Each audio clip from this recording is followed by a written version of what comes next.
दिनकु दिन भयावह रूप नेउची मधुमेह रोग बा डायबिटीज। वर्तमान सारा भारत वर्षे 10 कोटी ऊर्ध्व डायबिटीज रोगी रहिछंती। एहासह प्रत्येक 5 मिनिट रे 2 जन मधुमेह रोगींकर मृत्यु हेउची। जदि ओडिशा कथा देखिबा तेबे 50 लक्षरु ऊर्ध्व डायबिटीज रोगी आम राज्य रे रहिछंती। आहुरी रोगी मध्य लुकायित भाबे रहिछंती जेउमानकर टेस्ट होइनी। 100% लोकंक मध्यरु 20% रोगी माने सठिक चिकित्सा अवलंबन करुवा बेले अन्य रोगी माने एहाकु अणदेखा करुछंती, जहा द्वारा राज्य समेत सारा देश में एही रोग वर्तमान काय विस्तार करिबारे लागिछि। एही रोगर कायकु कमाइबा पई गठन होईछि ट्विन सिटी डायबिटीज क्लब। एही क्लब आनिबो अनेक सचेतनतार वार्ता। भेषज विभागर वरिष्ठ डाक्टर डॉक्टर जयंत पंडा एही क्लब रे रहिछंती चेयरमैन। एहा व्यतीत कटक भुवनेश्वर विभिन्न विभागर डॉक्टर वरिष्ठ उपदेष्टा सर्जरी न्यूरो डेंटाल बायोकेमिस्ट्री पैथोलॉजी विभाग रही। एही टीमर समस्त सदस्य डायबिटीज उपरे अध्ययन और गवेषणा करने सहित विभिन्न कैंप जरिया किपरि जड़े रोगी एही रोगर सठिक चिकित्सा पाइब ताहा उपरे एही क्लबर मूल लक्ष्य रहिबो बोली कहिसंती क्लब मुख्य। तेबे एहा द्वारा राज्य समेत देश में मधुमेहर काया उपरे रोक लगा जाई परिबो बोली आशा रखिछि twin city diabetes club. Diabetes गोटे रोग जहाँकि आमको अनेक दिन रु जना अछि, किंतु तार प्रादुर्भाव दिनकु दिन बढ़ी चली। आमे देखुचे एते विशेषज्ञ सत्वे एते औषध सत्वे एते परीक्षा निरीक्षा सत्वे डायबिटीज रोगी संख्या कमुनी और डायबिटीज मृत्यु संख्या कमुनी।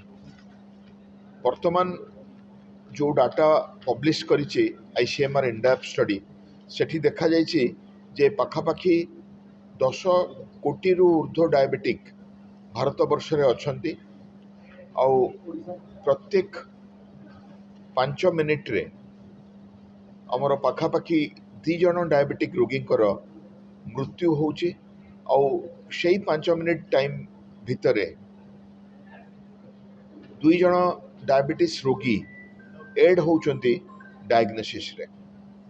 ओडिशा कथा जदि देखिबा, ओडिशा गोटे छोट राज्य, कंट्री रो जस्ट 4% पॉपुलेशन ओडिशा रे रहंती, किंतु वर्तमान ऑफिशियली डायबिटिक पेशेंट कर संख्या पाखापाखि 50 लाख रे पहुंची, जहाँ कि टाइप 1 टाइप 2 जेस्टेशनल और अदर टाइप मिसिकी। और सबुठ दुखर कथा हला एई संख्यार अधा अधि लोक से माने चिकित्सा रे नहांती। आउ एई संख्या जेतिकी सेतिकी संख्या लोकंकर डायबिटीज निर्णय करा जाई पारिनी।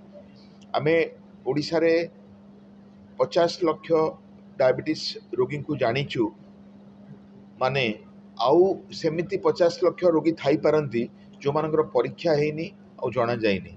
आउ ए 50 लाख भितरु पाखापाखि 25 लाख रोगी चिकित्सा रे नहांती। और जो 25 लाख रोगी अछंती सेमानक भितरु पाखापाखि 12.5 लाख रोगी कर डायबिटीज नियंत्रण रे नहीं। जदि मोटामोटी आपण देखिबे 20% लोक 100% रो 1/5 20% लोकंक डायबिटीज बा ब्लड शुगर नियंत्रण रे रहउची और से माने सठिक चिकित्सा पाई पारुचंती। निकट अतीत रे आमे गोटे ग्रुप रे हमर राष्ट्रपति सम्माननीय द्रौपदी मुर्मू मैडम को पाखु जाइथिलु।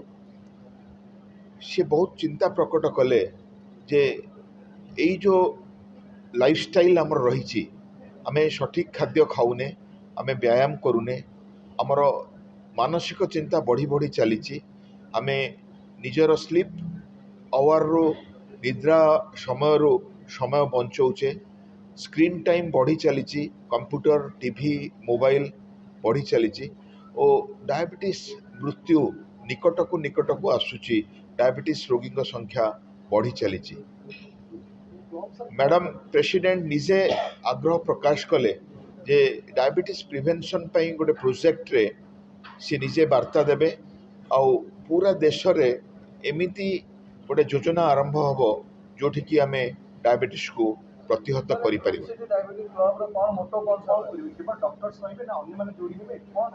सेही परिस्थिति को नहीं आमे भुवनेश्वर और कटक शहर जो सबू डॉक्टर आउ सीनियर कंसल्टेंट केवल एंडोक्राइन बा मेडिसिन नुहे जो माने सर्जरी रे अछंती, जो माने न्यूरोलॉजी रे अछंती, जो माने गैस्ट्रोएंटरोलॉजी रे अछंती, जो माने डेंटिस्ट्री रे अछंती, जो माने बायोकेमिस्ट्री रे अछंती, जो माने पैथोलॉजी रे अछंती, समस्त विशेषज्ञ को नेकी आम गोटे ट्विन सिटी डायबिटीज क्लब करूचु जो आम डायबिटीज उपर अध्ययन करूँ, आम आम भितर आलोचना करूँ आउ मासरे थरे बसापी चेष्टा करूँ। हाँ जहाँ प्रोफेसर पंडा कहले से तो ओवरऑल डायबिटीज केते परिमाण बर्तन अच्छी और केते तार ग्रेविटी सिचुएशन केमती अच्छी से तो प्रोफेसर पंडा कहले। ये जो क्लब होची क्लबटा बेसिकली आमर जो डिफरेंट साइंटिस्ट मन को लेकर डिफरेंट ये क्लब कराई और आमर भितर डिस्कसन हम पाठ विषय डिस्कसन हम एवरीडे साइंस इज चेंजिंग आम कौन कौन रिसर्च कर व्यतीत मुझे मीटिंग आज गोटे प्रपोजाल भी देवी जे आम कम्युनिटी पाखक केमती पहुँची पार वो हिसाब से आम कम्युनिटी पाखक पहुँची पार जहाँ जन भद्रव्यक्ति कहले आम ग्रामांचल कौन कर येस सीटा भी गोटे आम डिस्कसन करूँ जे ग्रामांचल में आम केमी सर्विस देपर लोक केमी एवेयर कर कौन करा तो आज नुआ कर आरंभ होती तेणु फर्दर से आमर गोटे पार्ट भी हो पारे आम निजर ये पाठपढ़ा सागर एकाडेमी सागर यू करने संगे संगे आम अन्य किसी कम्युनिटी किसी आम प्रोग्राम कर। कटकरू गुरुदत्तଙ୍କ रिपोर्ट लिव लाइव ओडिया।